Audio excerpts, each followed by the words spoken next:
out of the entire year to win the national title. And it's happened now a couple of times in the past, few years. It happened last year because the entire time there was no value to bet Alabama until they lost to Auburn. Then they dropped to around 5 or 6 to 1, I believe, at that point, if I recall correctly.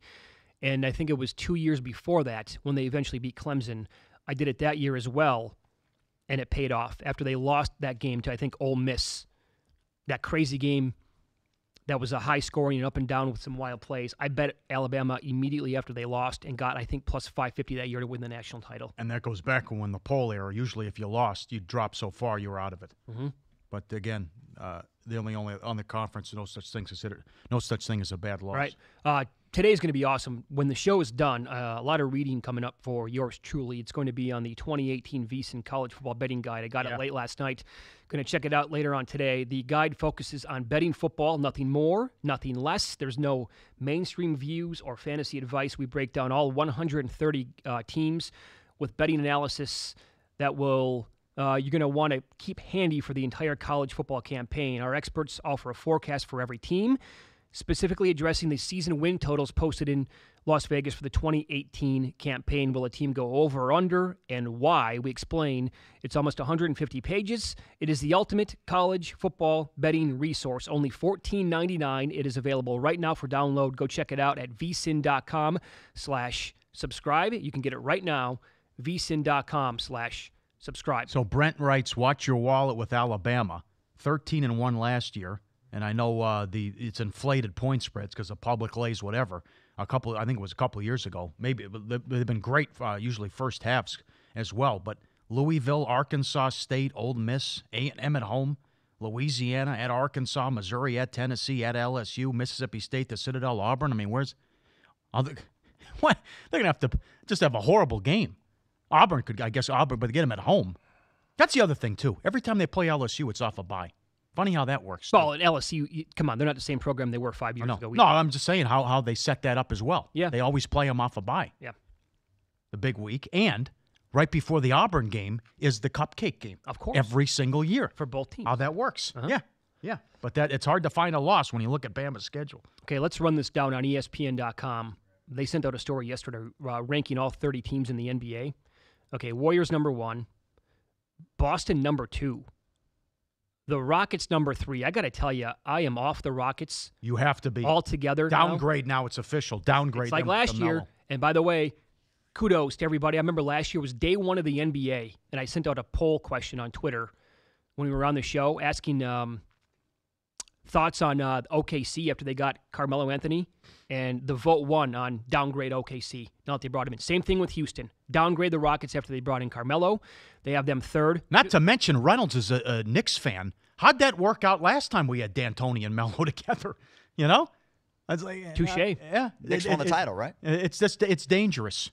You still have a guy who thinks he's a lead and a star who's going to want to take shots and can't play defense and not even close to being a good player. Right. That team has embraced analytics as much as any team in the NBA. Yeah, I don't get it. And they're going to want to bring in Carmelo for what? To be a space-the-floor three-point shooter?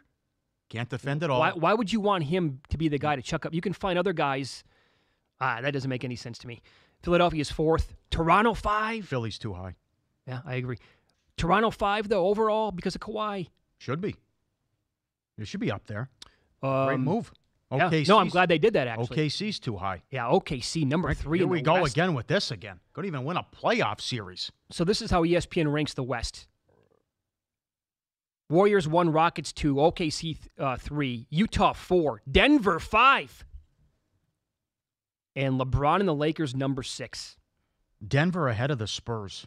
Oh, they don't even have the Spurs a playoff team. I don't get that. Blazers 7 in the West, Pelicans 8, and the San Antonio Spurs now with DeMar DeRozan, number 9 overall in the West. Pirtle, DeRozan, Bellinelli, and you still won 47 games. Now, I'm not... Coach Thorpe coming up in half an hour. You know, they were top 5 defense last year without Kawhi. How good is Pop? Yeah, strong. Yeah, I mean, right. It's just, to dismiss San Antonio was lunacy. Lunacy. I agree with. And I think 125 to 1 to win the West, and I bet it too. It's just you win 47 games without Kawhi, so you lose Parker, who I think is addition by subtraction. Green gone as well, and Kyle Anderson, whoop-de-doo, you're not going to match that $40 million and he goes to Memphis. To win 47 games without Kawhi. And now you get DeRozan. Well, are you more surprised by that? The Spurs at number 9 out of the playoffs, according to ESPN.com, or the Lakers number 6 in the West? I don't know how that's going to work. Number 9 overall. I don't know how it's going to work. I don't want to bet against LeBron James. Neither do I. He's in the varsity now. No more JV. There are no gimmies. Maybe other than Sacramento, you're going to have to bring it every night. No easy wins. And I will see how they do this, if he's going to play center, and how they're going to work this lineup. But unless they make other moves, who knows? That thing could blow up in that locker room with the chemistry. A lot of different personalities there. I'd still put him ahead of the Thunder. Okay. I don't know about the Jazz. Jazz are really good. Well, I mean, the Jazz were awesome down the stretch. Remember, they got off that slow start when they got healthy. That's what I was saying. And Mitchell took off. I could see that. In theory, I love the Nuggets, but I need to see it to believe it, right? Well, who are they going to stop? They're going to be entertaining as hell, but who are they going to stop? Their totals are going to you have to start their totals at high 220s, 230s. Nothing but a lot of support for the Nuggets. Like, all right, they had a good year, but they didn't make the playoffs. Yeah. I mean, you want that team, or do you want LeBron James and the Lakers? I could not rank the Lakers behind the Nuggets. I'm sorry. What'd they do? They brought in a guy who's hurt. You don't know about his hip with Isaiah Thomas, and then they drafted Porter, and you don't know about his health. Yeah.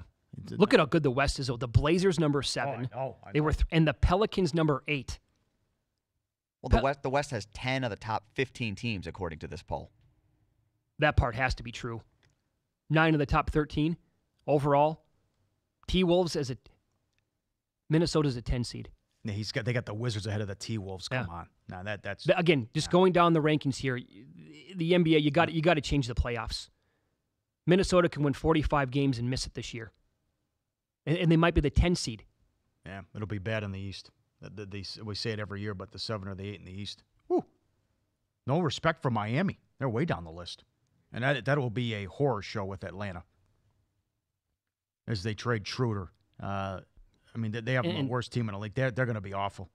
Yeah. They still somehow won 24 games last year, but this is yikes. I can't wait. The NBA win totals in Vegas. Jeff will come on. I think he'll have those out in a couple of weeks.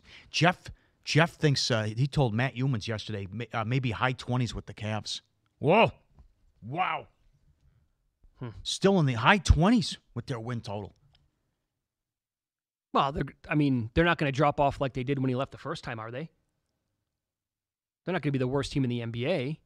Well, are they? You're in the discussion if you're in the mid-20s.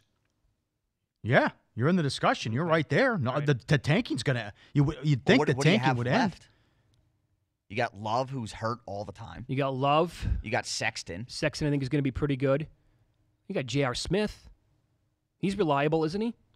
Well, now he's not going to have the steady presence of LeBron there. Yeah, but what's going to keep him in check now? You are in Atlanta, Sacramento territory, though, when you're in the mid to high 20s. They're better than those teams. Well, they're better than the Hawks. Yeah, Hawks are awful. The Kings won 27 games last year. That's what I'm talking about. That's all right. Okay, that's okay. I still can't. I mean, the Pelicans are the 8 in the West, according to ESPN.com, and they got better after Cousins got injured last year. And they add Randall, going to have a top 3 player in the NBA. Imagine if that team was in the East. And I put no stock. I can't buy into the Bucks either with Greek Freak. Can't do it. They haven't helped him out enough. Budenholzer will help him out. Yeah, he's a good coach. But I still can't. I mean, they're in the 5-6 range. And Pacers number 4, by the way. Sure. That's going to be a fun team to watch. Before the Kawhi trade, he said that was the 3rd best team in the East. Could be. It's a great story last year. Yeah. Should have beat Cleveland. How about if everybody comes back from Memphis and they're healthy? Average. But there's another team you got to worry about in the West. Tough place to play. They got Houston twice last year early in the season when they were healthy. That's right. So you're right. We'll continue this coming up next. Jeff Sherman, Westgate Superbook. What does he think of the Lakers at number 6 overall? The Spurs missing the playoffs according to ESPN.com. And I got to offer him this cash-out option with Paulie. The bet that they have on Tiger Woods. That's coming up next. More of Follow the Money with Mitch Moss and Paulie Howard is on the way. But don't get left out on VSiN's new Point Spread Weekly. Find out more at VSiN.com.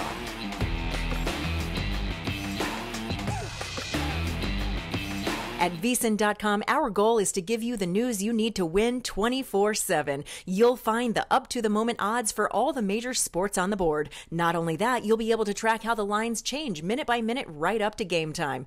You can also compare and contrast the odds from 11 sports books across Las Vegas, including our home base here at the South Point. Some sites make you pay for that information, but on VSiN.com, it's free thanks to our friends at Don Best Sports. You'll also find the latest information that could change those odds. The Don Best Injury Ticker makes sure you are the first to know when a significant line-affecting injury happens. Our VSiN personalities contribute their words of wisdom to the site, too. Brent Musburger, Matt Humans, Dave Tooley, Ron Flatter, and others offer their unique take on whatever you can bet on. And sign up for our daily newsletter. Jeff Fogel makes it his mission to give you insights into what the sharp bettors are thinking and sends it to your inbox every day. That's all the news you need to win on VSiN.com. Also look for us in the Apple and Google Play app stores. How I started, getting involved in golf handicapping years ago is horses for courses. Mm-hmm. And so you want to figure out, what is this racetrack? Who does it cater to? What does this golf course demand out of players? Can you bomb it here? Or do you have to be a great putter here?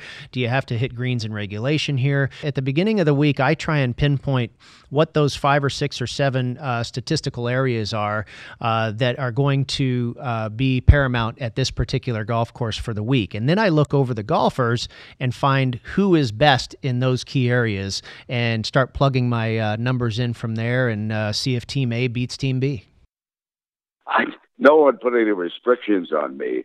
I doubt that I'm going to delve into in-game right away. And more apt that I think, for example, Mitch, I think that with the Rams Monday night, the last time I checked, the over-under number was up around 49 and a half because the Rams led the league in scoring last year. So it's a fairly high number. I will always keep that in the back of my mind. I don't think that I'll be jumping into the in game because I won't be doing that for the booth. I'll have my hands full. One thing we want to remember is that we're looking at it from a gambling perspective. Yeah. If the market keeps pricing them the same old way, they get a little bit better. That's enough to bet. That's an edge. That's an advantage. So we're not thinking so much, will he make the Cardinals, will the new manager launch them up to Dodger caliber or something like that? That's not going to happen. But if they're going to be better than how they're priced, and we'll talk about tonight's game against the Cubs in a little bit, then that's still something you want to take advantage of until the market adjusts to the new level of performance. If he's fixing a problem, if the change fixes a problem, then you can make money for a while. Pennsylvania is dragging their feet. And the only way that they're going to stop dragging their feet is like, as we just heard the other day, and Tony was talking about, the Gold Nugget will open up. There's no doubt you'll have a great facility there. There's no doubt you'll run a big-time sports book. Wheeling, West Virginia is to open up, which is about a stone's throw away from the Pennsylvania border. You can only imagine the Philadelphia people understanding, like, they can't take a piece of this pie because people will be driving to New Jersey and Atlantic City and Dover, Delaware, and whatever. So it's waking up time for a lot of things. Your search is over. You found Follow the Money with Mitch Moss and Paulie Howard on Sirius XM 204. Now listen up for Winformation. We are live, tip of the strip, South Point Sportsbook, Tuesday morning. Mitch, Paulie. Let's head across Las Vegas now. We'll go to the Westgate Superbook, where Jeff Sherman is a manager, and he joins us here as he does every Tuesday at this time. Jeff, good morning. How are you? Excellent. How's it going, Mitch? Doing really well. Really well. Did you see this ESPN.com story? We just talked about it last segment. You're the best odds maker on the NBA there is. Did you see this where they ranked the teams 1 through 30 and they had the Lakers, your team, Jeff, number 6 in the West, number 9 overall? What do you think of that? Well, I mean, what we've started out with in this NBA season is just the future book so far, and that's completely different than any type of power rating structure we're going to see during the regular season. When it gets down to being it spreads on the games and such, the Lakers aren't going to be up there in the upper echelon. I mean, they're going to be in a similar path with a lot of the teams, so it's not too far off from where we'd have something. But the difference is right now, everything that's being shared out there is the Lakers. We're at 8-1 for the title, and I think we're the highest in the Las Vegas market on that. But that's just because of the type of action we get in that pool. But when it comes down to it, and we get up the NBA season wins in a few weeks and things like that, you're going to see the Lakers in a pack in relation to a lot of similar teams in the West. What'd you think of the Kawhi trade and what it means for both teams now? And boy, you really dropped the Spurs to win the West and win the title. Well, I actually think it's a good trade for Toronto to take the shot. I don't think he's going to stay there, but I understand in certain markets like what Oklahoma City did with Paul George, you got to take chances and hope things work out, and if not, you move on. San Antonio's perspective, I don't like it at all. They're stuck with 3 more years of DeRozan at $27 million a year, and to me, he's nothing but more so than a gunner that shoots a lot of 2-pointers in this day and age, gets his 21, 22 points a game. For looking at the layout of that team, they have Aldridge, which doesn't fit today's game too much, as a low post player, and he can stretch the basket a bit, but not to the 3-point line. With DeRozan, Pau Gasol's up there. They have a bunch of bench players to me that I don't look at them as being too competitive at all. I mean, they might get some wins during the regular season and hold court at home, but they're not a threat to any of the top teams like Houston or Golden State. And then Toronto, I mean, now it just depends on which Kawhi Leonard you're going to get. How healthy is he exactly? But the bigger factor to me is how motivated is he? I mean, you're going to need a fully engaged Kawhi for them to improve over where they were last year in the regular season with DeRozan. There's no question Kawhi's a better player, but he needs to be engaged and not be short-sighted and thinking, well, I'm just going to do my time and get out of here, because then that's going to be detrimental to the team. Well, if he is, Jeff, I mean, they can win the East. Yeah, they can if he's fully engaged and healthy. Then they can have an improvement over last year and be competitive. I still have Boston a better team than them, and it'll reflect that in the odds and the power structure that we have. And I definitely think Philly's going to improve with what they have, and they can only get better of anything that Markelle Fultz can add to the team. Toronto's definitely in the mix, and I made an adjustment going from 7-1 to 4-1 in the East. But then that's if everything works out optimally for Toronto. And if it doesn't on the Kawhi side, and he goes out there and he does the same stuff, because we've seen it before with how he treated things in San Antonio, he could have a similar attitude up in Toronto, and then things could go awry. I don't think you're giving the Spurs enough credit in Pop. They still won 47 games last year. I think that the best trade they could have – now, the Lakers weren't going to give up a young player, but I think they did well in the trade considering that they get a DeRozan, and they were still top 5 in defense. But – what did you do with Houston now getting Melo? You have the the Warriors minus 275 to win the West. We're concerned about the Rockets because we don't like Melo, and they also lost Mbah Mute and Ariza. Yeah, I mean, I think the Rockets took somewhat of a step back. The Carmelo Anthony addition does nothing to move the needle. We didn't raise them, lower them, anything to do with that. I mean, it really has no effect. I mean, you can really make a case that it hurts them just because he's more of a 2-point shooter when you need threes in this game, and his defense really hurts compared to what they lost in Ariza and Bob Mute. So I didn't do anything with Houston. They still are the second highest power rated team that we have behind Golden State, but I did lower Golden State from minus 175 for the title to minus $2, and I raised the Lakers from 6-1 to 8-1. So that kept our hold percentage right at the same that we had it. But when the Lakers added Beasley, I don't see them having too many trade chips this year. I thought when Kawhi went to Toronto, there was a chance that with the ultimatum San Antonio wasn't going to trade him with the Lakers. There might have been a chance that Toronto now would have had the ability to flip for some young assets. It looks like Toronto's going to go for this year with what they can do for him, unless it's, like I said, it's really gone awry and they try to trade him at the trade deadline. But the way things are shaping up for the Lakers roster, it looks like they're just going to play this out with this team. And then they have all these guys on one-year contracts, and they'll dismiss them, have a lot of the young talent that they'll retain, and have that max slot for next year. So I'm really not putting too much stock in the Lakers this year. So I downgraded them, and I just think there's more separation between Golden State and anyone that there was last year. The schedule, hopefully mid-August, and then as you teased the win totals in a couple of weeks. Do you think the Cavs may be high 20s, and what would you do just to put you on the spot where you would put the Lakers win total? This is going to be hard, especially in the West. Yeah, the Cavs, I'm looking at upper 20s now. Like I said, I'm going to look into it more. Ed gets back from vacation, then I go on vacation, and during my vacation, I'm going to look at this stuff. So when I get back, we'll put these things up. Excellent. The Lakers right now, I'm probably going to start in the upper 40s, like 49.5, maybe 48.5, but right in that range. It's going to be just short of 50. Okay, very good. Jeff Sherman, our guest from the Westgate Superbook at Golf Odds on Twitter. Also very disappointed in you last week, a beer snob. I brought this guy Guinness Stout. He wouldn't drink it. What gives, Jeff? I was disappointed. Well, let's clarify. You brought the Guinness Extra Stout. It's a little bit different than the Guinness most people are used to. So, how so? When it comes to Guinness, if you go to a pub and you have the Guinness on draft, it's completely different than the Extra Stout that you get in a bottle. When you go purchase a Guinness at any store, you want to look for the cans that has a widget. Much better than the Extra Stout. And I'll admit, I am a Guinness snob. Okay, I mean, good. I've been to the Guinness brewery a few times, and I got to have my good Guinness there. And I go to a few places in town that have some good Guinness, and I look for that. I won't drink Guinness at certain bars out here just because of the way they don't pour it correctly and such. And when it comes to that, I'm a tough sell. Oh my God! That by the way, that defines the word snob. Oh, like wow. you told me before, there was one bar in town that you'll drink it on draft. Is that accurate or no? There's more than one now.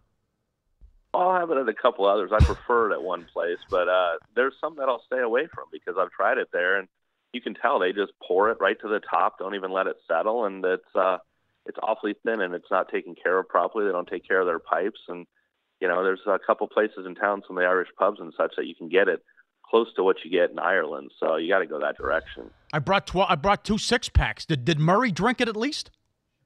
Oh, Murray crushed them. All right, good.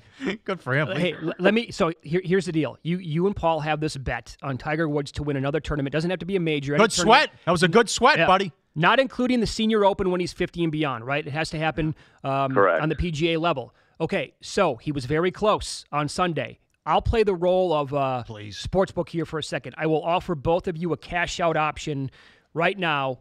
Tiger's close. Paul owes you Guinness for life if he wins again. I'll knock it down Guinness through the end of 2019 if both of you would like to take a cash-out here. I'm going all the way. I got confidence the way he's playing. Just wait till he shows up at a John Deere Classic one time, and he's a huge favorite. Paulie will not be liking that one. Sure. Yeah, sure. I love my position. Okay. You're running out of time. You're running out of time, Jeff.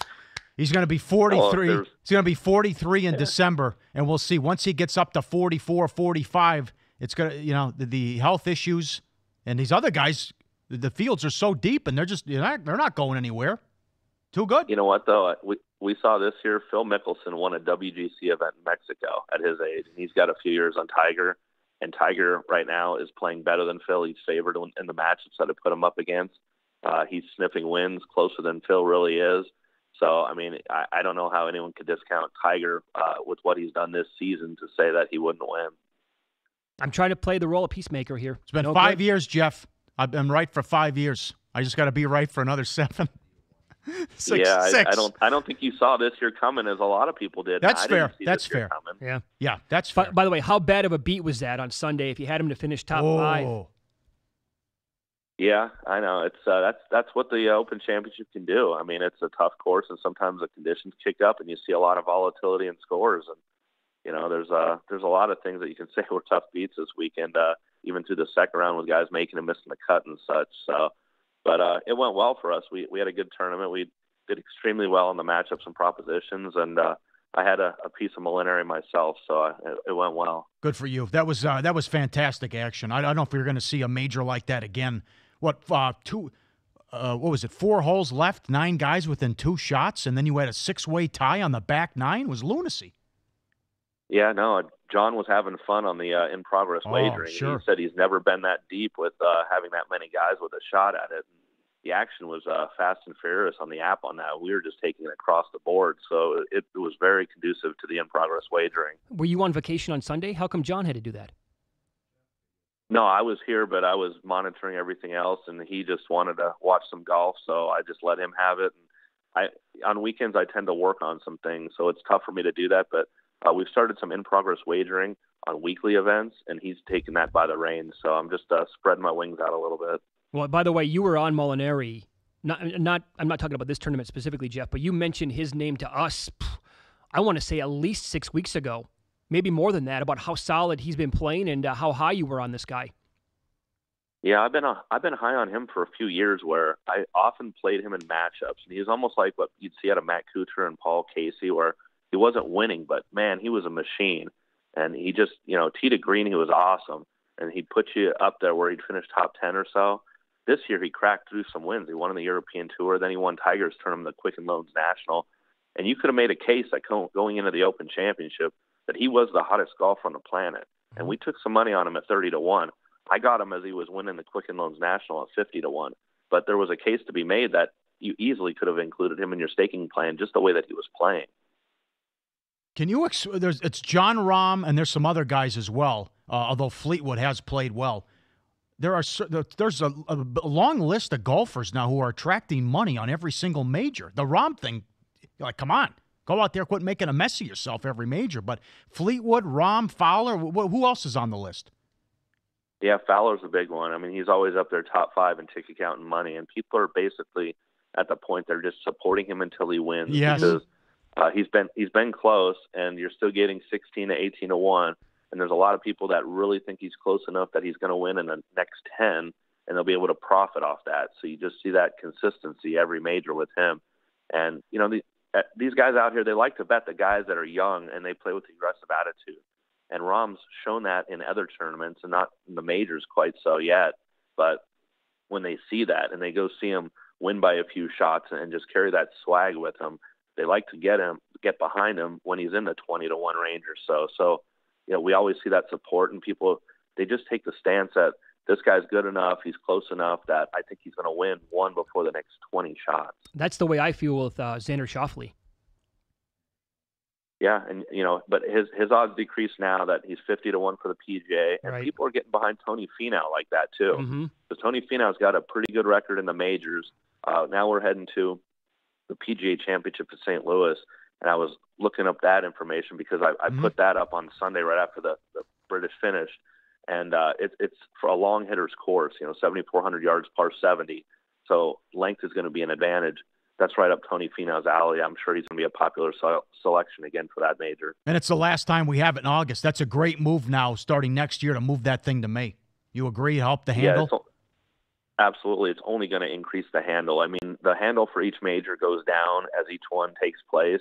And then with the PGA Championship, especially when it's so close to the British Open, there's such a quick turnaround that people treat it more just like a regular tournament. But now that it's going to be a month apart between the Masters and the U.S. Open, you're just going to have this flow of these majors that it's definitely going to, I would say it's going to double our handle on the PGA just because of moving it in the time slot that it'll be going to. Yeah, double it. That's wow. a good point. The good flow. That's a better flow, one after another. Plus, football's going on in August, and people forget about it anyway. Yeah. Yeah. All right, pal. You're cut off. No more gifts. That's it. No more free beer. There'll be free beer coming once Tiger breaks there. No Get problem out of with here. that. There you go. Get Follow him on Twitter. Fanboy. Hey, Zach Golf Odds. Thanks, man. We'll talk to you soon. Okay, thanks, guys. Well done. It's good. You're going to lose that bet. Nah, I'm good.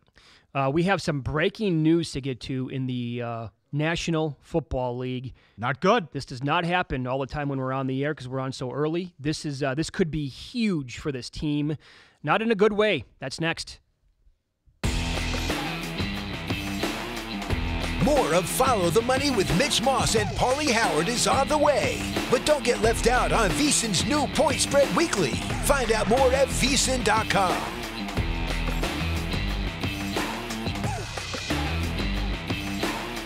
I'm Brent Musburger, reminding you that the football betting season is here. There is nothing like it. Are you ready to celebrate the thrill of victory and cash a ticket even on defeats? Sharpen your edge now with the help of Matt Humans, Dave Tooley, and the rest of my guys in the desert.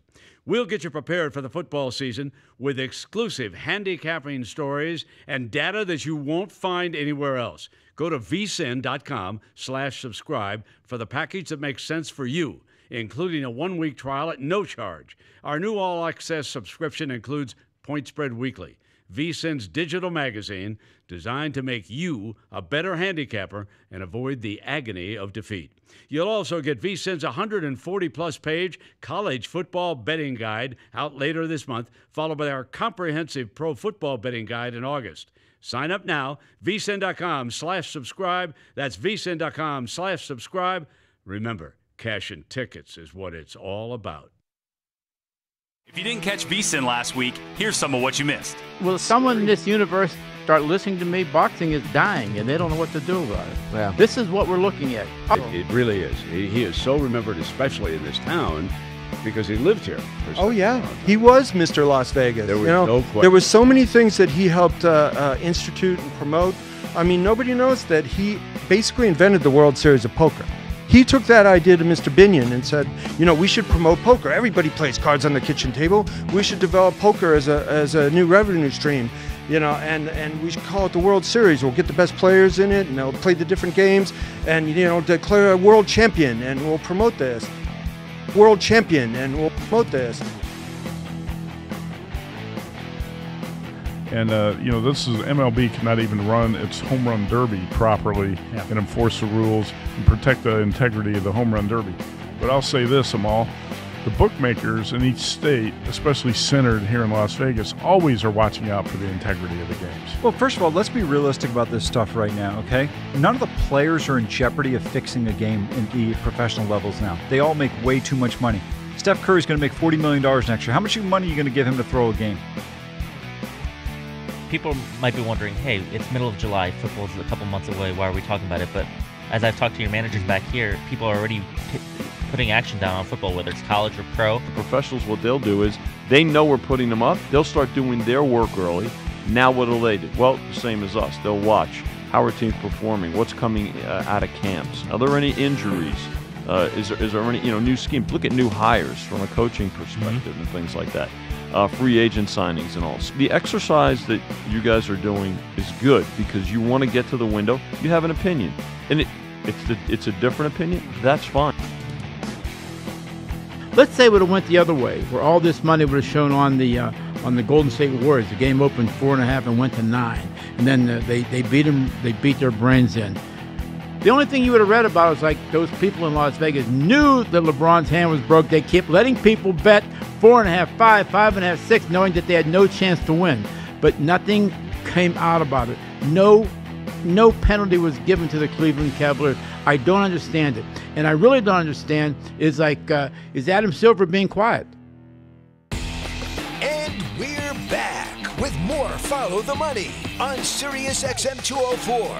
Mitch Moss and Paulie Howard have the mics for the information you need to win. Go sign up for the VSiN newsletter today. You can learn how to interpret the sports betting markets so you know what the sharp bettors are thinking. Plus, you're going to get the daily betting schedules with the official rotation order. The VSiN City newsletter is free. Just go to vsin.com/newsletter and enter your email address. That's vsin.com/newsletter. And it is brought to you by footballcontest.com, your trusted proxy service for Las Vegas football contests. We have some breaking news in the National Football League. This could be bad for the Atlanta Falcons, Paulie. He's not showing up. Does not plan to report to camp. He is comfortable sitting out the entire time, Ian Rappaport. He's still seeking a contract adjustment while the team made clear to him they did not plan to give him one. He appears resolute in his mindset. During his time in Atlanta, he's been a model teammate and a strong chance to surprise some. But he's a savvy businessman off the field. He knows value. This is not out of character. Either way, the team won't see him for a while. I know Joe Corey, former NFL agent, told us it's a big ask because this is, there's 3 years left on the deal. Mm-hmm. 3. He wants him to rip it up and redo it. So maybe it's just I'll see you when the season starts. But this is this is what Andrew Brandt said. Translation: Falcons will wait until he shows up later in camp. Chris Mortensen does not plan to report on schedule without an adjustment to the contract, which has 3 years remaining. He makes $10 million in 2018. The team is aware of his mindset at this time. This is a good tweet. Somebody responding to Ian Rappaport. If you can pay Matt Ryan, you can damn sure pay Julio Jones. That's well said. Yeah. Mm-hmm. Yep. I know quarterbacks are worth more to the Vegas point spread. Julio's worth, a point maybe to the number?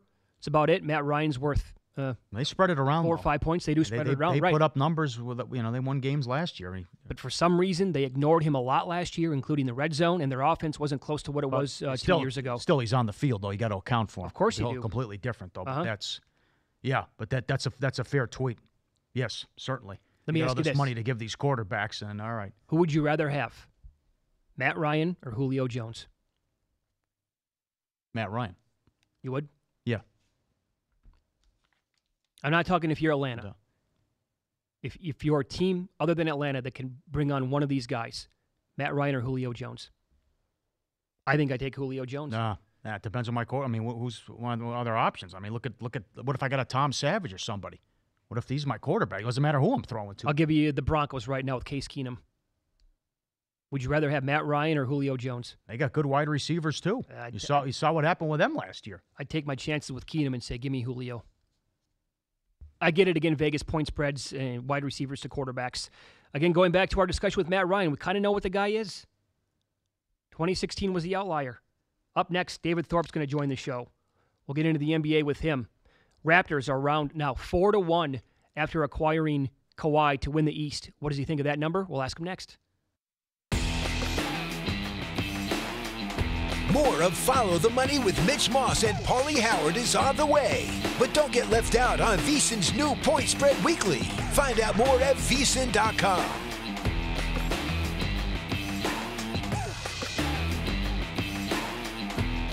Does your company want to reach men in the prime of their lives, men with a sense of adventure and ample disposable income?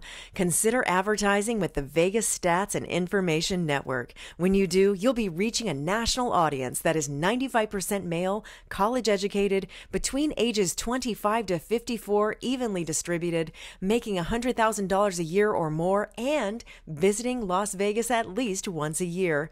VSiN Advertising delivers results because we connect with our fans in so many ways: video and radio, newsletters, social media and podcasts, email, and in person here at the South Point.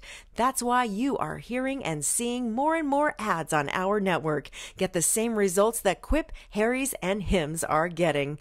Act now. The peak football advertising slots are filling up. Contact us at advertising@vsin.com. That's advertising@vsin.com. Find out how VSiN can help your business today.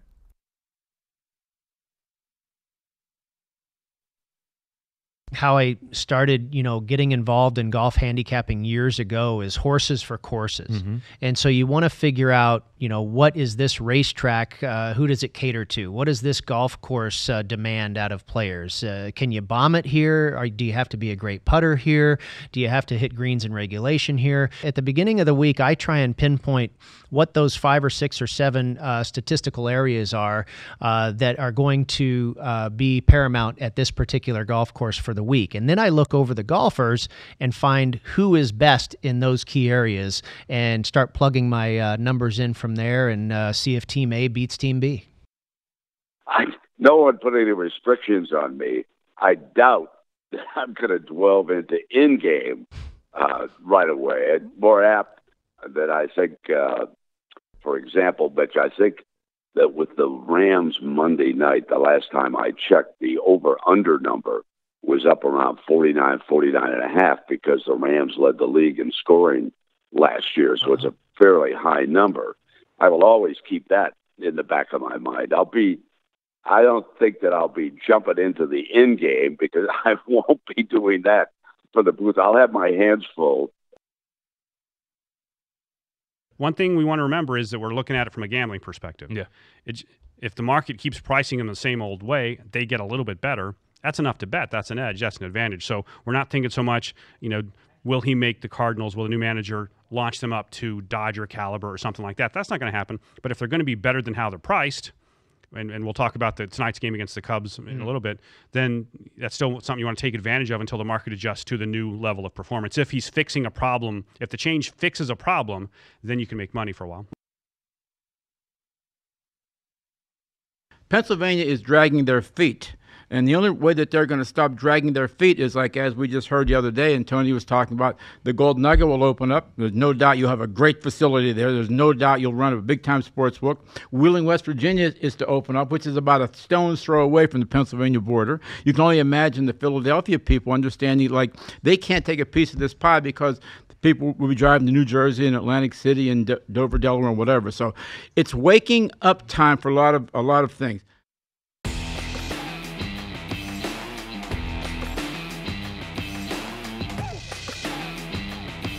It's time to Follow the Money with Mitch Moss and Paulie Howard, only on the Vegas Stats and Information Network. Sirius XM Channel 204. Back on Follow the Money, our weekly visit with the great David Thorpe at Coach Thorpe on Twitter, at Coach David Thorpe on Instagram, and author of the book Basketball is Jazz. Great to talk to you as always, Coach. Also check him out on the Tom Habistro podcast as well. Does an excellent job with that. He'll tweet that out once in a while. You called this. You thought it was a great fit. Maybe could happen here with Kawhi to the Raptors. I think let me just start here. First of all, nice call, but also they're going to be scary defensively. Yeah, well, I didn't predict that it would happen. I just thought it made sense when I guess nobody else was talking about Toronto being a potential landing spot for him. I thought it was pretty easy to see that the Raptors were looking to shake things up after they already got rid of their coach. And I think they felt they went as far as they could with DeRozan being their best overall player.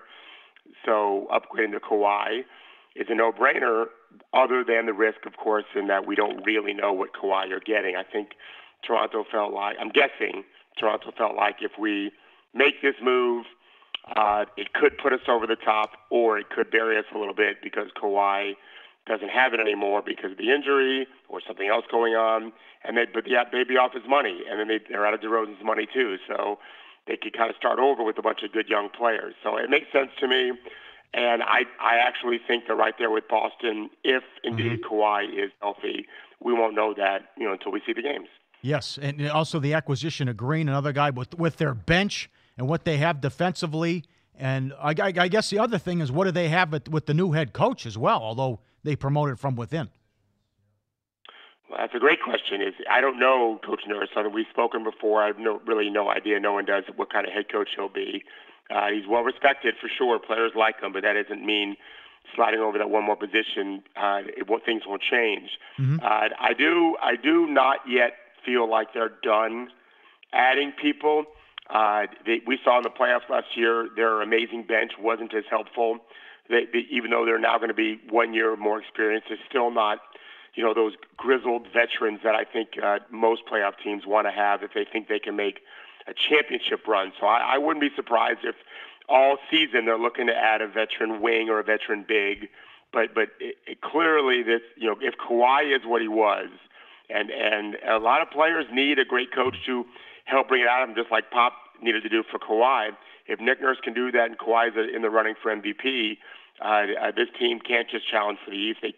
Luck can happen and they could win the whole thing. Sure. That's why they did the deal. Coach, I can't get it out of my head. I mean, if you go back to the Western Conference Finals a couple years ago when he was with the Spurs and healthy in that Game 1, they led at Golden State in Game 1 by 23 points. He got hurt, and the rest is history. I mean, I think Kawhi is that good. He's a top 3 or top 5 player. On the flip side, I know some people are down on what the Spurs got in return, but there was some fear there that the Spurs could have actually gotten pennies on the dollar. I think they did pretty well, did they not, by getting a guy like DeRozan? I do. I think that's a very good point. That it could have been worse. Of course, there's a better deal out there. That doesn't mean it would happen. They got an all-star at his prime and a scorer, and that's something they really need. Pop's always figured out ways to put together a top 5 level defense with no matter who he has. And so, he lost Danny Green and Kawhi. They picked up a very, very good young player in Jacob Poeltl, who I think is going to be an eventual starter for them. And I think they feel that way too. They've got Murray at point guard. Their draft pick this year is a super athletic guy.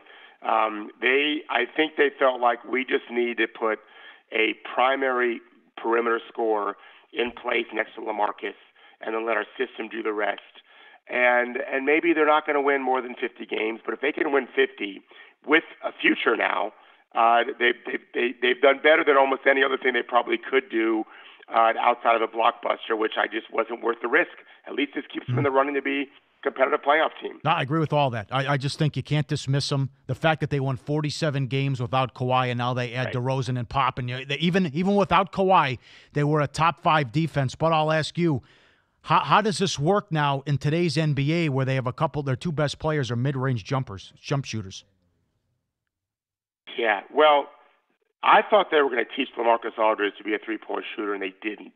And DeRozan last year definitely was far more willing to be a 3-point shooter. But I think what Pop is doing, and this is only a guess because he would never say this, but if you study the league and you realize what teams are doing to try to take away the 3, the alternative is, okay, we got to be much more efficient scoring on twos. You know, the game does evolve that way. So it doesn't mean you won't shoot the three. Obviously you will, and the Spurs love to shoot the three. But if you're taking it away, they're going to be better than most teams at that two, with guys like DeRozan and Aldridge. So I feel like they're zigging a little bit to everyone's zag. It's smart. It's a smart system design that the Spurs are going to utilize. That doesn't mean they wouldn't have rather had Kawhi. But remember this, when they did have Kawhi in his last season, they had changed the way they played to a much more ISO-based, Kawhi-based offense where he just got buckets. And they weren't threes typically. He banged around and scored over, smaller guys or weaker guys. So DeRozan kind of does that at the two position. They're going to find ways to be efficient, getting to the free throw line, shooting a very high percentage inside the line. Those are just as effective as making a lot of threes. Yep. VSiN.com. Follow the money. Sirius XM 204. Analyst and coach David Thorpe, our guest at Coach Thorpe on Twitter. There's been a couple more moves since we talked to you. The Lakers get Beasley. They added some other pieces. What do you think of this executive saying that they have their own version of the death lineup, and would you like to see LeBron at the 5? Oh, sure. That isn't anything genius. We've been talking about this behind the scenes for an awfully long time. If Draymond Green can play the 5, so can LeBron James, who's stronger, more athletic, and taller.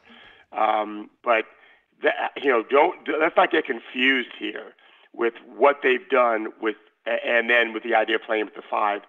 This is strange, guys. It's almost as if the Lakers brass or ownership has said, we want to prove LeBron's incredible genius and build on his legacy by putting together even a stranger-looking team than some of the teams he had in Cleveland. It's a little bit mind-boggling that the collection of people they put together. I don't know, honestly, what's going to happen. And don't forget, I don't know that you can move any of these pieces they've added. The guys that are interesting that can be moved are guys like Lonzo Ball and Kuzma and Brandon Ingram. So you don't want to lose those guys, but if they decide to make moves and trade their young players, it's going to be the strangest roster we've ever seen. And Sure. You look at LeBron's face on that J.R. Smith play where he just didn't know the score. I don't know that that can happen really to anyone. It doesn't typically happen, but it can. These guys won't necessarily not know the score, but it's just a disparate group of personalities that have had, every case, very frustrating careers. I don't know what it looks like, but I wouldn't project the Lakers to be anything special beyond just they've got LeBron James. You got to get a shooter. You need some shooters on this to space the floor. Well, yes. I mean, to me, you can always go back to needing shooting, but beyond that, what's really interesting here is LeBron has made it a very public thing to those. I wouldn't say very. I guess I shouldn't say that. He hasn't made it very public to the average person, the average fan, but those of us that follow the NBA the way we do inside, we know LeBron has made it very clear he wants professional players. There's a long story as to why, and I think it's been written about a little bit here and there, where he's had some very unprofessional young players do some really stupid things and distracted the team, off-court kind of stuff, pregame, whatever. That's not what they put together here. Michael Beasley, if he was as professional as he needed to be, he'd be a many-time All-Star. Lance Stevenson has his issues. We know JaVale McGee has his issues. Rondo has always had issues, although I don't think people would say he's not professional. And he's a talented, different kind of player. He's a brilliant guy. Rondo's one of the smartest guys in the league overall. He and LeBron will be fun to watch together because they're both brilliant with the ball in their hands. But still, it's just strange overall. If Luol Deng was healthy and playing the way he was playing 3-4 years ago, I feel a little differently. But we don't know if he'll even play at all. So it's just an odd group. And until the season starts, we have to hold our breath a little bit and hope for LeBron's sake. But I mean, guys, by late December, we might just feel like this team's done. And it's not the Cavaliers that had guys like Kyrie and Kevin Love. They've got young players that still need to develop into that level that we don't know if they will or not because we don't know how much they're going to play with these other guys. Can you explain what the Hawks are doing? Getting rid of probably their best player in that trade for Carmelo, and then they cut him? Okay, it's only a guess, but it's a relatively probably informed guess. I think Schroeder has been a real pain. From talking to people that have been teammates with him and they're connected to the story a little bit, He's a really, really different guy. Okay. And has had some troubles. I think people have written about that. And so my guess is management and ownership just felt like we're really going to try to start over here. They've got some talented young players. I don't think anyone can argue that. They're going to be horrendous this year. But I happen to think Trae Young can be a really good player. I do. I love John Collins. I think he's a special talent. The Taurean Prince guy looks like he has a chance to be a player. They're going to be awful, but with potential to have a few players at least who look like they're going to be long-term starters in the league. And maybe they feel like at that point one of them will develop into an all-star level player, and maybe he can sign some guys next year in free agency. But they kind of moved off of Schroeder, I think, just because of the culture issue, and now they're kind of restarting. One more, Coach, and I don't know what this is not good for the agents and also not good for the league. But Belika and Farrell say they give a verbal and say they're going to sign with the team. Belika even said, "I'm not going to play in the NBA anymore. I'm going overseas." And then they both sign with the same team, go back on their word, and go with the Kings. Yeah. Sometimes, guys, I don't remember. I don't really pay attention to who breaks the story. I honestly, I don't understand why in today's world that matters anymore, considering most of us find information out through word of mouth and cable TV and Twitter and all of that. I don't see why it matters who breaks it, but there's always a race. And so the race to break the actual news happening is the race to break something that it may happen. And sometimes I think people forget that the word is may. Until they sign the document, it's just an educated guess. I don't know in these situations if Bielsa decided that he really just had a change of heart and what all that story is. It is weird, but listen, when the Sacramento Kings were involved, we always just kind of have to assume something screwed up. But I actually like the guys they got. Yeah. They made some dumb moves. I don't think those were two of them. And the thing to remember too, guys, is that playing in Europe is a real option for some of these European players who want to be like a main player and not just a role player. So maybe they make a little less money. They don't stay in 5-star hotels all the time. They also play less games. They can see their family more, and they get to find out just how good they can be and try to be an MVP of the league. So I understand why they would go back, but at the end of the day, NBA teams can pay more. I think sometimes that's what talks best. All right, great perspective as always. Thanks for the time. We appreciate it. We'll talk to you soon. Look forward to it. Thanks, guys. Thank you. He's on Twitter at Coach Thorpe, Instagram at Coach David Thorpe. But that's not good for the league.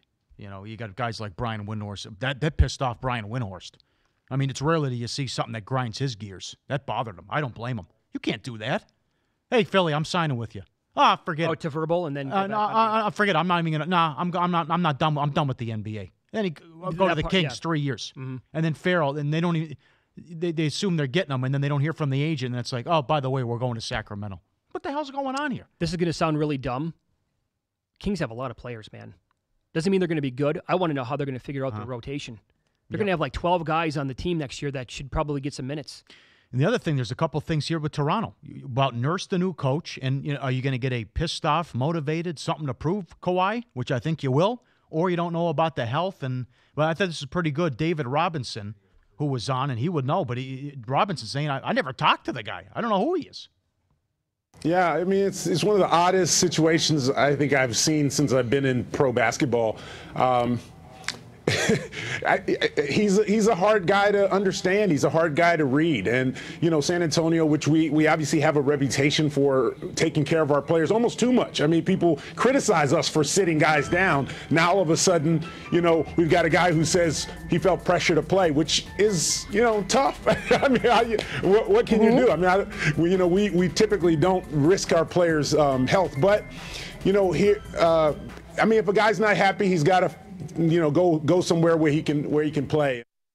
The Admiral, right there, dug in deep with that organization. Hard guy to read. This is a beauty, another beauty from David Robinson. Listen to what he had to say about how many times he's actually talked to Kawhi. Has anybody spoke to Kawhi about this? I mean, I talked to his uncle. I mean, does that count? Really? He's a hard guy. I mean, he's just quiet. He doesn't, I've reached out to him several times and just never hear anything back from him. I think the whole time he's been here, I've talked to him maybe a handful of times, and I can count on one hand how many words he's really said to me. So he's just a quiet guy, and I think that's made it difficult, I think, for all parties to really understand each other in this process. Oh my God. Yeah. That's wild. David Robinson saying that. It's on the Jump, ESPN. So you're never going to hear, right? I'm going to assume, it's going to at least take a long time before we get it from Kawhi's side, unless we get it from his uncle. If anybody's going to talk about this, we're going to have to hear straight out from Tony Parker, Ginobili, Pop. They're going to have to open up somewhere in the foreseeable future if we want to have any idea Pop what really won't say happened it. there. He's not going to say No, it. he's not going to. Oh, no, he's done. But that's it. He said it with the press conference. We're moving on now. Yeah. It's over. I'm talking about DeRozan and Bertle. Maybe the best bet is Tony Parker, no longer with the team.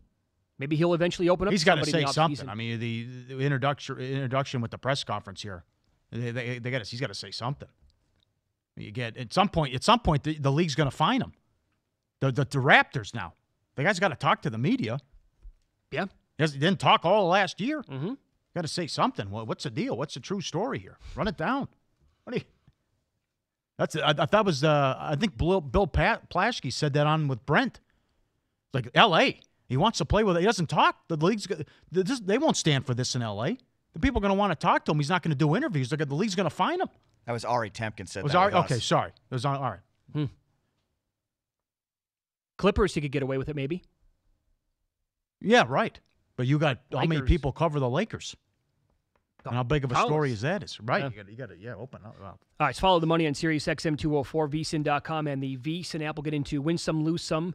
Coming up next, some big dogs last night cashing in Major League Baseball, and one game that featured a really bad beat. That's coming up next. More of Follow the Money with Mitch Moss and Paulie Howard is on the way. But don't get left out on VSiN's new Point Spread Weekly. Find out more at VSiN.com.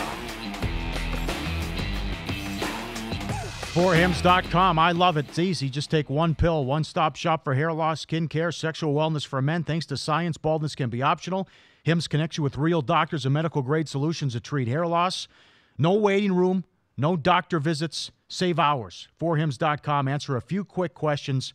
Doctors will review and prescribe you. Products are shipped directly to your door.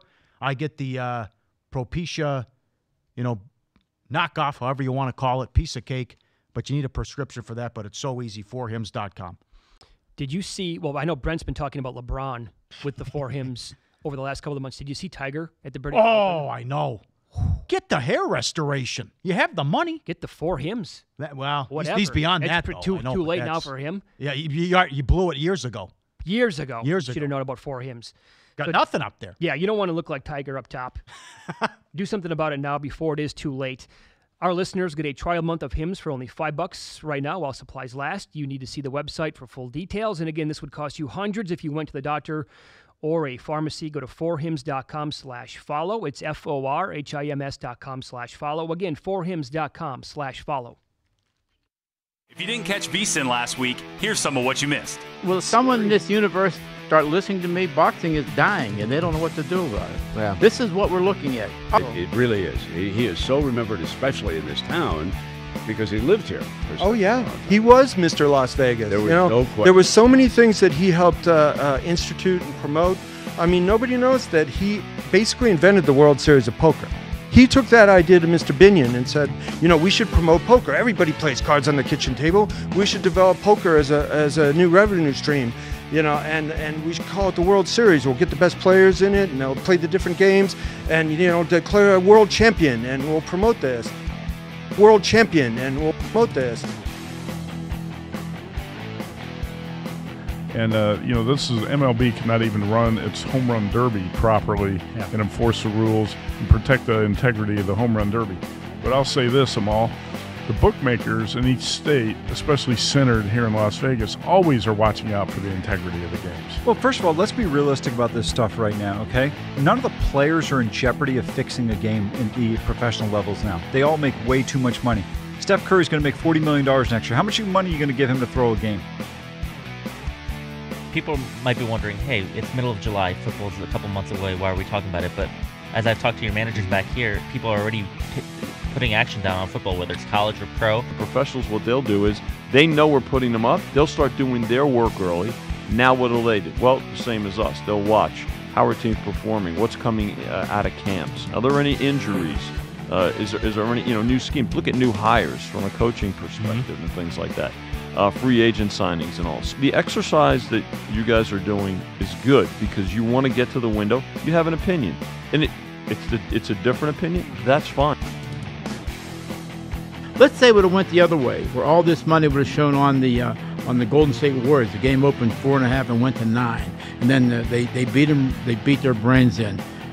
The only thing you would have read about was like those people in Las Vegas knew that LeBron's hand was broke. They kept letting people bet 4.5, 5, 5.5, 6, knowing that they had no chance to win. But nothing came out about it. No penalty was given to the Cleveland Cavaliers. I don't understand it. And I really don't understand is Adam Silver being quiet? It's been between 2 and 3 minutes. You know what that means. It must be time for more Follow the Money with Mitch Moss and Paulie Howard on Sirius XM 204. Follow us on Twitter at VSiNLive, at Mitch Moss Radio, at Paulie Howard. Here we go. Rough night? The who? The her. Good night? Winner, winner, chicken dinner. How does it make you feel? It doesn't matter how it makes you feel. Follow the Money looks back so we can learn for today.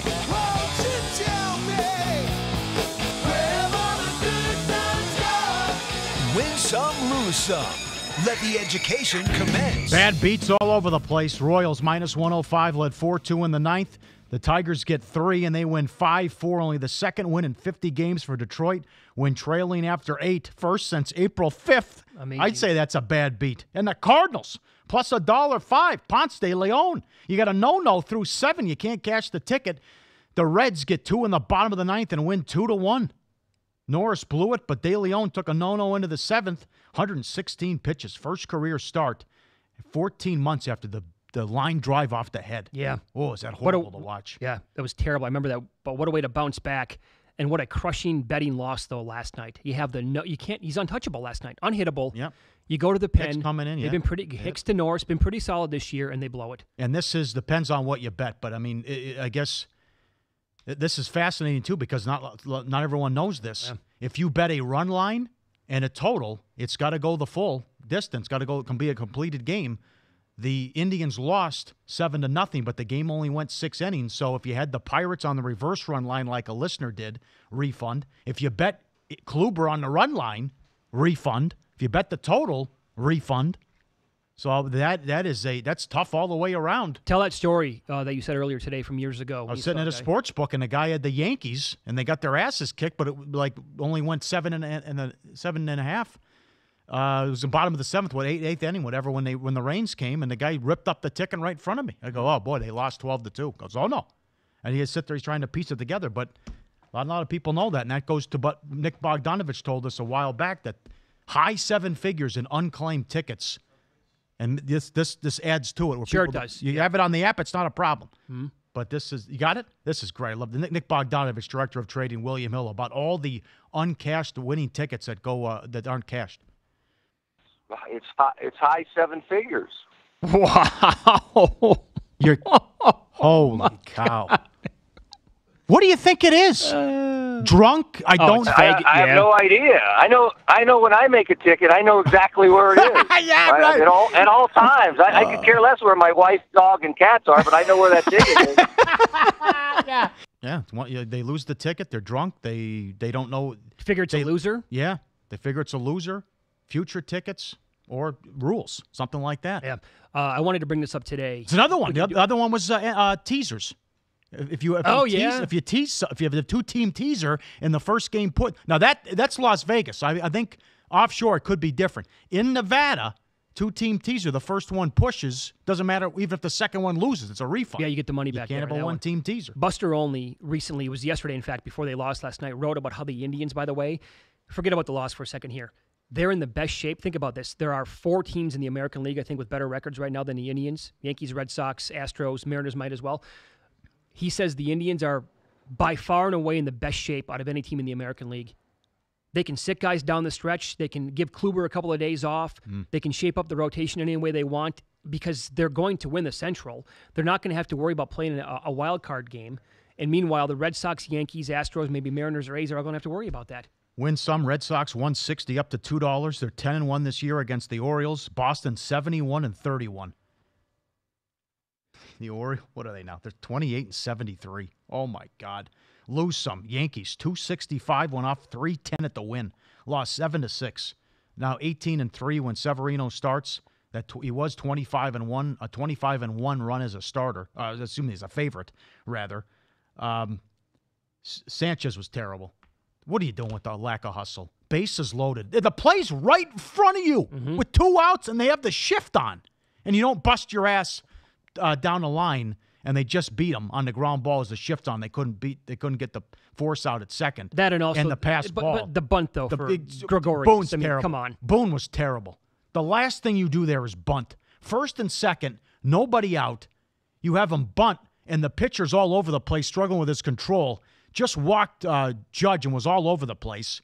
And you don't hand him an out there. You don't give up an out. And it also took the bat out of the hands of Stanton, who was 4 for 4. They intentionally walked him and didn't score. Terrible. Indians $270 up to $3. They got beat. Angels $2, Yankees $310, Indians $3. All lost. That's win-lose. And DeGrom got beat. Yeah. That's a good point as well. He gave up, help him out. He gave up 3 runs, 2 were earned, but the defense last night behind him, it was atrocious. I'll put this in lose some. Dana White threw $1 million party for his son's 16th birthday on the Strip. He called it the best party he's ever been to in his life. Who's it lose some for?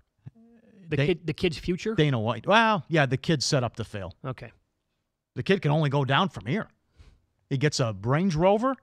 He rents out a club for him. I would ask and he gets this. a championship belt at the age of 16. Yeah. How's he going to top that? I would ask this. What's the motivation as a 16-year-old? Sure, Dad's worth $400 million. Sure, if that, yeah, exactly right. And that's shit goes sideways, he'll hire me at the UFC. I'll do whatever I want. Yeah, sure. Right. What do you really want to turn out to be in your life? I don't know. Maybe I'm not a parent, so that's just me speculating. I don't know anything about the kid either. I'm trying to look back. If I'm 16 years old, my dad was worth that much money. Did that for me? I would have been. I would have been in the gutter. I think we're looking at a Billy Madison situation here without the education. Yeah, right. For both of them, and Dana Jr.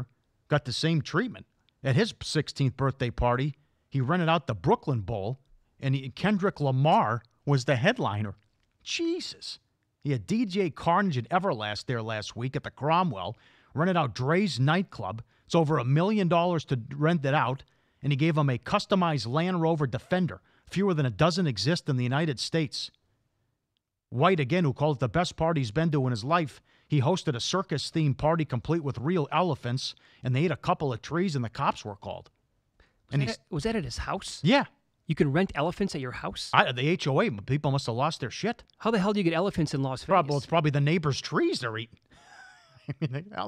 Over the fence? I don't know. I just like the idea of transporting elephants to your house. Oh, what a horrible idea that is. Oh, yeah, good point. Jesus. Yeah, imagine that. That is a circus. Remember, we interviewed him one time. The HOA and his neighbors were pissed at him because he was putting in a huge waterfall-type pool. Yeah. And they were jumping off of it, and they're like, this Well, didn't he, in Tournament Hills here in Las Vegas, did he not just buy, the entire property around his house, tore everything down, he's going to build one big mansion there? Do I have that right? Isn't that what happened? That makes sense. I'm pretty sure that's what he did. Although he was fed up with the HOA people, too, ratting him out, which I don't blame him on that. You have one weed in the backyard, your neighbor notices that, you're going to get a picture and a notice. Oh, yeah. we could get your own island already. It's true. We could do 2 hours on HOA horror stories. I can tell you that. Yeah. That's always a good one. All right, how was the trip? It was how amazing, was Italy? man. 10 days Italy? It was great, yeah. Wait, what did they pay you? How many times have you heard that? How strange is that? No, only one time yesterday, actually. It was amazing. Did you do anything on vacation? No. You sit here. Watched a lot of poker. Look at that pizza right there, Paul. I had pizza. Italy. That pizza. That was the best pizza you've ever had? Ever had in my life, yeah. We're getting on a guy from the New York Post. We've got the partnership here with VSiN. Oh, I told him right away. I go, you're coming on. We're power rating pizzas in New York. I want your top 5 pizzas in New York. He actually asked me this question. He goes, boy, how do you eat pizza in Las Vegas now that you came back from Italy and you had a pie like that? Although don't call it pie in Italy, which is what I learned. Yeah. But look at that picture. The Coliseum was one of the highlights of my life. If you ever have a chance to go over there, I could not recommend it enough. In the summertime. Cool thing on that, real quick. Sorry, I jumped on you a little bit there as you're, reliving your trip here. But Bellator is thinking about running fight cards out of the Coliseum. Interesting. I don't know how the hell they'd make that happen after going there. Although they just had the anniversary of the movie Gladiator there. Oh. And I took a picture of. They still have the kind of the. I don't even know what it would be called. It's not like bleacher seats or anything like that. They had a makeshift seating system, I guess, for Russell Crowe. He came back and watched it with people inside the Coliseum, I guess, recently. Was it the best pasta you've ever had? Best pasta. I had 4 different pasta dishes, either my wife or my... look at that view. I can think, like right now, I have goosebumps. Think this sounds really dumb. But some of the pasta that I had, first bite in, I shook my head. I'm like, this is unbelievable. I can't, and I'm not even a big pasta guy. I'm more of a pizza guy than pasta guy any day of the week. But since I was over there, I had to give the pasta a shot as well. We had pizza and pasta every single day for 10 days. How's the service? Horrible. Why? They don't expect tips. You don't tip? You're not supposed to tip? It's not encouraged? But believe it or not, a lot of restaurants over there have a cover charge. Oh. So it's only 4 or 5 euros at some spots. But then on top of that, you automatically have to pay a service charge, which is like 3 or 4 euros. But then that's all you're supposed to tip. And sometimes at places, actually we found out a tip is frowned upon at some spots. But we would still tip them over the top just because that's the way, even though the service was terrible. So that's interesting to me because when I was in Germany, they include it in the bill, not a cover charge, but they include your tip within the bill. And they tell you when you get there, at least when you're doing in-processing in the military, they say, hey, don't worry about tipping. Yeah. Nobody ever said that to us, but it was some places had that cover charge. Almost every spot had a service charge. So that was supposed to be the tip anyway. But going to see the Coliseum and the Vatican in person, I can't even believe how big that spot is. And Amalfi Coast, what a drive that is. And I'll say this. People have been asking me, well, could you ever live there? I mean, it's beautiful, and Rome is amazing, and the cobblestone streets, and there's just the side streets where you think it's going to be a dead end and somebody's lurking around the corner and you're going to be in trouble or whatever. It just turns into a pizzeria all of a sudden, or a gelateria. It was great, but the driving there is absolutely bananas. And for those of you that live in big cities and you think, man, I can't imagine, I live in the worst city in the country with driving, right? You could live in LA, New York, wherever. Vegas drivers are bad. You've never seen anything like it until you see it in person. There are 2 lanes maybe at times, and there will be 4 cars in 2 lanes. And our one tour guide told me one day that there's no structure over there. When you cross, even when you're in the pedestrian crossing, like the cabbies and other people, they won't stop for you. You have to make eye contact. This is the way it works. You need to make eye contact with the driver and make them feel guilty with your eye so they stop. I was like, what?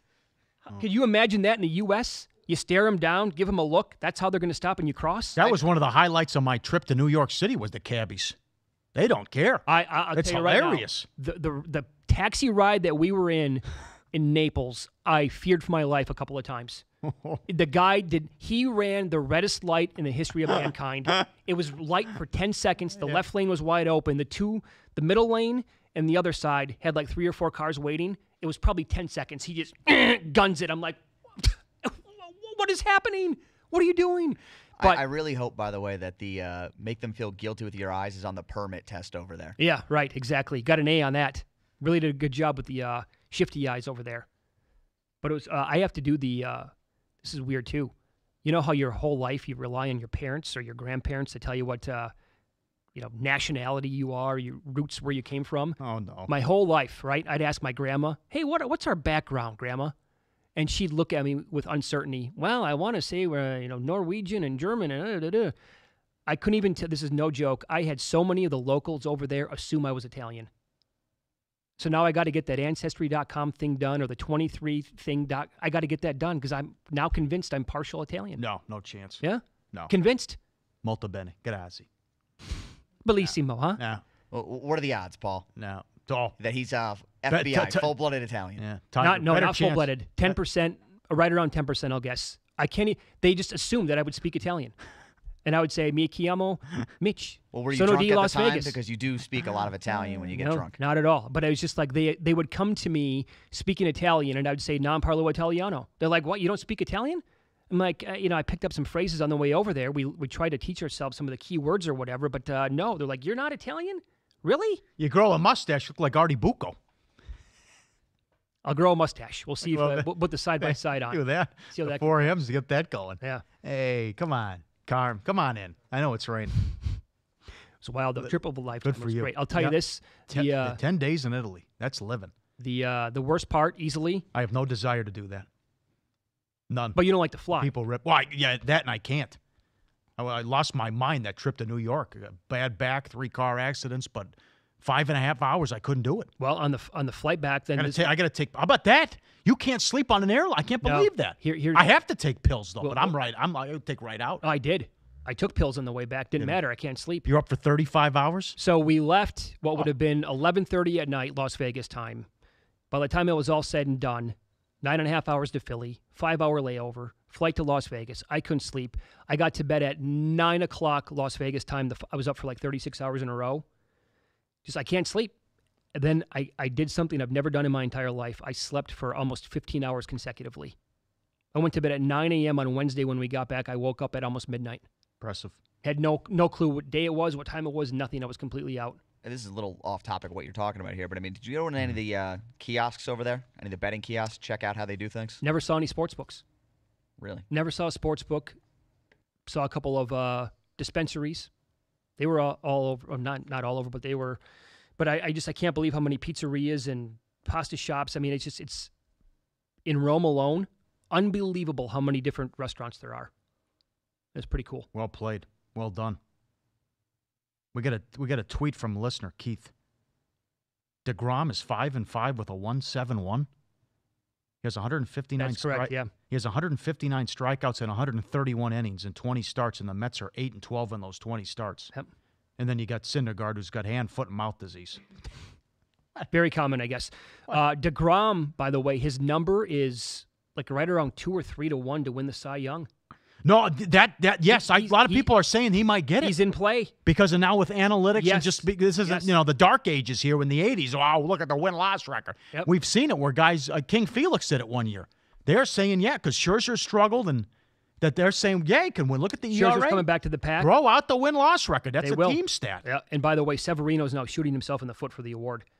Sale is I think a minus money now to win it in the American League.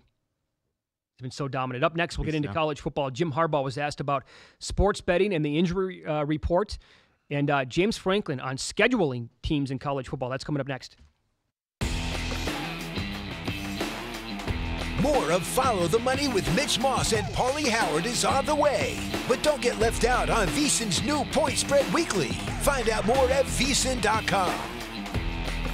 Thanks to Andy and Jeff, co-founders, Harry's.com. I love it. I love my shave set.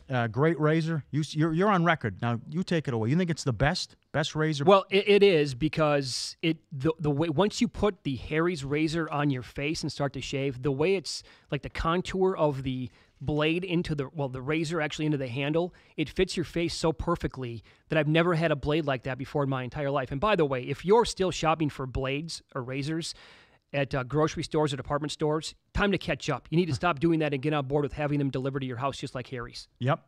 Tired of paying up for razors that were overpriced and overdesigned? They fixed it by offering a simpler option, an exceptional quality shave at a fair price. Replacement cartridges are just $2 each, 100% quality guaranteed, no subscription required. Get $5 off the shave set, code VSiN at Harry's.com. That's the starter set with the 5-blade razor, weighted handle, foaming shave gel, travel cover, all for $3 and free shipping. Use code VSiN at Harry's.com. Join the millions of guys who've already switched. Harry's.com today, code VSiN at checkout.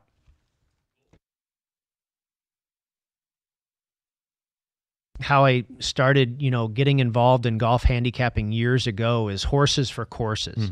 And so you want to figure out, what is this racetrack? Who does it cater to? What does this golf course demand out of players? Can you bomb it here? Or do you have to be a great putter here? Do you have to hit greens in regulation here? At the beginning of the week, I try and pinpoint what those 5 or 6 or 7 statistical areas are that are going to be paramount at this particular golf course for the week. And then I look over the golfers and find who is best in those key areas and start plugging my numbers in from there and see if Team A beats Team B. No one put any restrictions on me.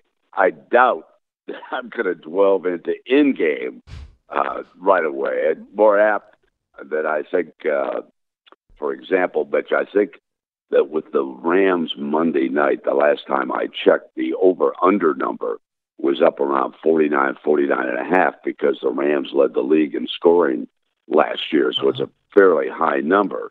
I will always keep that in the back of my mind. I don't think that I'll be jumping into the in game because I won't be doing that for the booth. I'll have my hands full. One thing we want to remember is that we're looking at it from a gambling perspective. Yeah.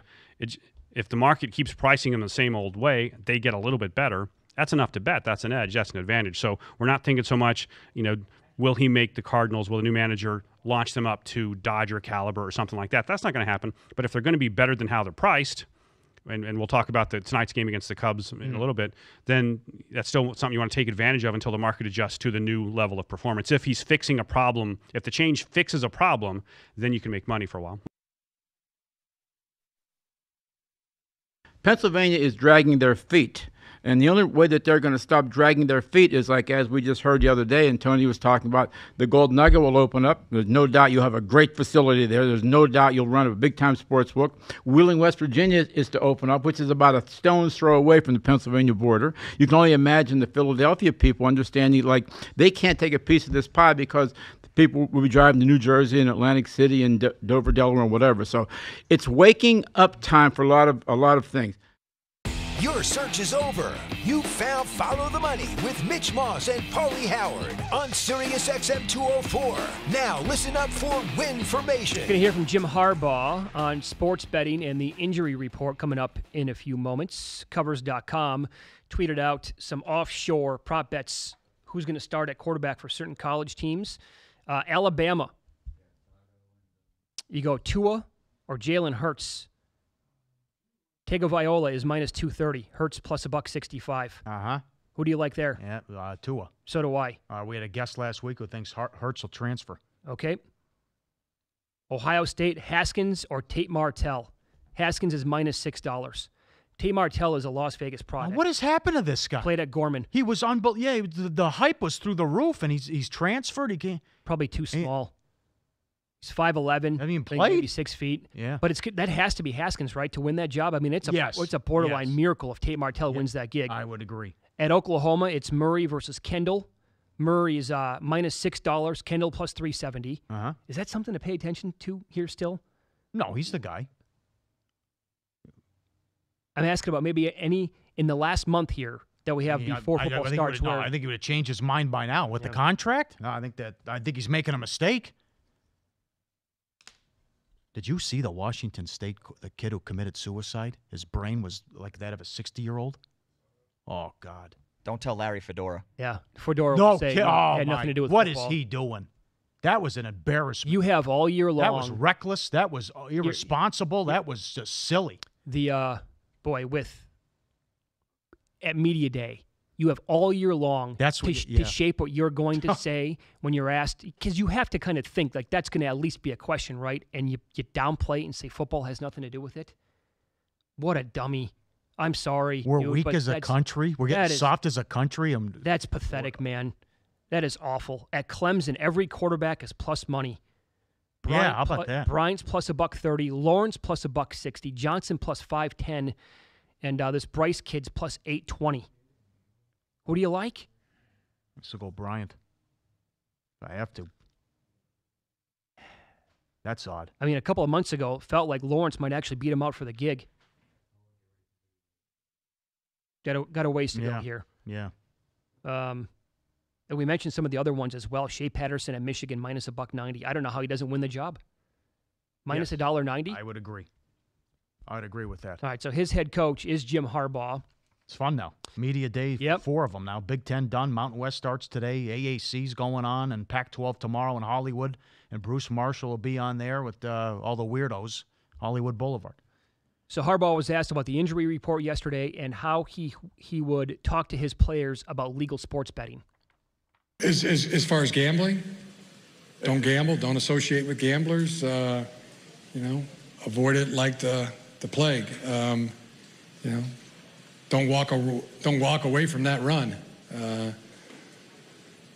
Had a very dear friend, Jim Bees, who passed away but great businessman. He owned muffler shops, and he would talk about, "Hey Jim, what do you think about this investment here?" He goes, "I wouldn't walk away from that investment. I'd run."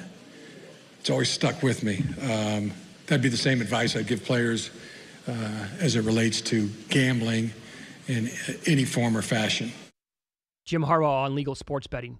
You know, the UNLV coaches and I guess Nevada coaches for a long time, they've been the only two coaches in the country where it's been an issue like that with the legal side of it anyway. I'm glad, listen, the other question in there, the beginning of the question was also, and was asked to the Delaney, the Big Ten commissioner, about injury reports, and they got to do, Delaney said it, we got to do a better job, we have to start doing it. That story came out in the Reno Gazette after it was passed by the Supreme Court. Sure. A couple of months ago. Remember the AD at Reno said, we're tight with people that run the casinos up here in Reno, and we would hear about it if our players were having breakfast at a casino. We would know where the players were at. Like there's no funny business that's going to go on. Sure. And we talked to them about that a lot. But it's fun. They got these coaches, and they have to get their act together too. I mean, when Lane Kiffin was at USC, if you asked him about an injury, he would end the press conference. It was ridiculous. So in Harbaugh with the depth chart. I mean, come on. Yeah. You can't be that big of a lunatic. You got to share at least the depth chart. Well, if a guy's hurt, if a guy's banged up, he's questionable, tell us. Get it out there. Yeah, we spent a lot of time at, the 5 o'clock hour talking about scheduling in college football and how the SEC does it to their advantage. And it's not just Alabama, but other teams in that conference. They've learned from Nick Saban and Alabama how to schedule and make it easiest on them throughout the entire year. This is James Franklin yesterday, Penn State head coach, talking about how everybody should play under the same scenario. And I think whenever you have a subjective system like we do, you want to control as many of the variables as you possibly can. And right now, when you got a group of people trying to decide of who's going to make the playoffs and they can't compare apples to apples, makes it really challenging. So I think if we could get to a point where everybody's kind of playing under the same scenario, I think that'd be the best situation. So the same amount of conference games across the entire country. Every conference is doing it the same way. We're all playing the same number of conference games. We're all playing FCS opponents, or we're not. We're all playing the same number of Power 5 out-of-conference opponents, things like that. Amen. Yep. Standing ovation. Amen. Makes too much sense, as you said earlier. Right. Just, garbage. Better than what it was. We're going to look back one day and say, how silly was this? We let a computer for years decide. Oh, my God. How dumb was that? Just the dumbest thing of all time. Here's one more from Franklin talking about controlling all the variables. If we could control some of the variables, that's going to allow the people that have a very challenging job already, that's going to help them. So when they're comparing one program to another or one conference to another, some of those things don't have to be factored in. That would be probably the one thing that I would like to see change. Got to do it. Y'all play 9 conference games. Get rid of the FCS. Yep. Either you have it or you don't. And then finally, we got everyone on board here with the championship games. And I'll tell you but again, just go to 8 and then just have the criteria. You have to do this, this, this, and this to make the playoff. And if I'm if I'm with the NCAA, I would specifically tell Power 5 teams, schedule as many difficult opponents as possible. We will reward you win or loss at the end of the year. Yes. Don't play cupcakes. Do that too. The 2018 VSiN College Football Betting Guide is available today. It's not like the other annuals you're going to see maybe at your local magazine stand or advertised on the internet. It's about gambling, and more gambling.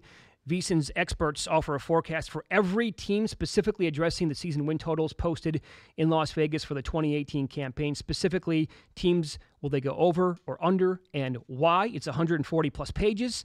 It's available right now, like I talked about, for $14.99. All you have to do is go to vsin.com/subscribe and get it today. It's vsin.com/subscribe. Picks and Gill coming up next. More of Follow the Money with Mitch Moss and Paulie Howard is on the way. But don't get left out on VSiN's new Point Spread Weekly. Find out more at vsin.com.